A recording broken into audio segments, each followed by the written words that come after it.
Hello. I hope everything's going well for you for your studies for Math 142 for this first upcoming exam on Unit 1, Sets and Counting. And I'm going to work in this video, actually in this series of videos, I will work through the review questions. There's 35 of them. So first of all, I want to show you how to get into the system and start your review, because I highly recommend that you work through the review on your own first to kind of assess yourself, what you know, what you're struggling with, what you don't know, and what you need to review. You can skip over the ones that you just have no clue on, come back, watch the videos, and then do those later.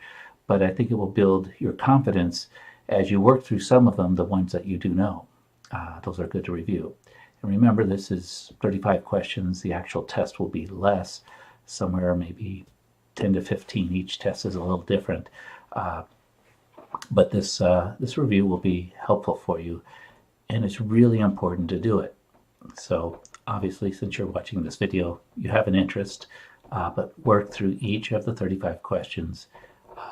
Do your best to understand them and come in and do well on the test.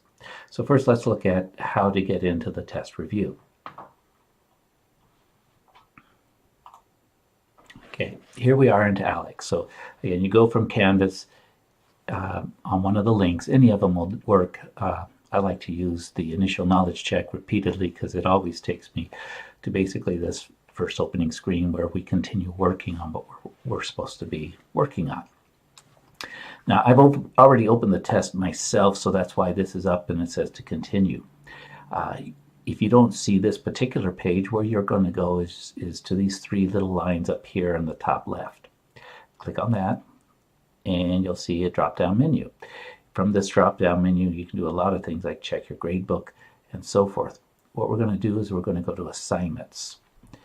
And under Assignments, you'll see the Unit 1 Sets and Counting Review. It's optional. We're going to work through each of the questions to help us prepare for that first test. Speaking about being prepared, above this you see the lockdown browser check test.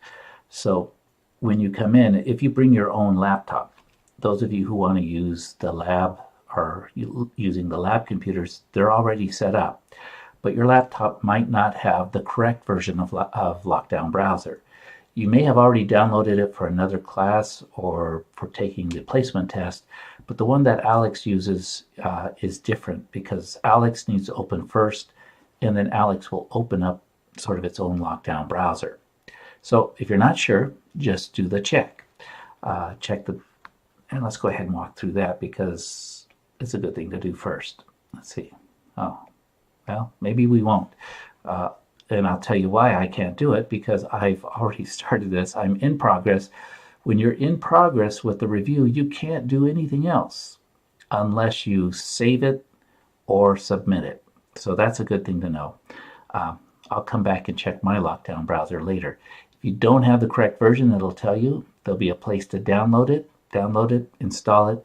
Then you're ready to go for test day, and you'll save yourself about 5 minutes of time by not having to download the lockdown browser during test day. And again, once you start this, if you want to do something else, you're going to have to save it or submit it, but the system really lets you do nothing else until you finish this review or submit it. So click here. It's going to take us into this review, 35 questions. We will do a separate video for each question, put them in a playlist so that you can watch them together if you'd like. But then that'll allow you to jump to exactly the questions that you have. So I'm going to take a little pause with this one, and then we'll start up with the next video looking specifically at question number 1.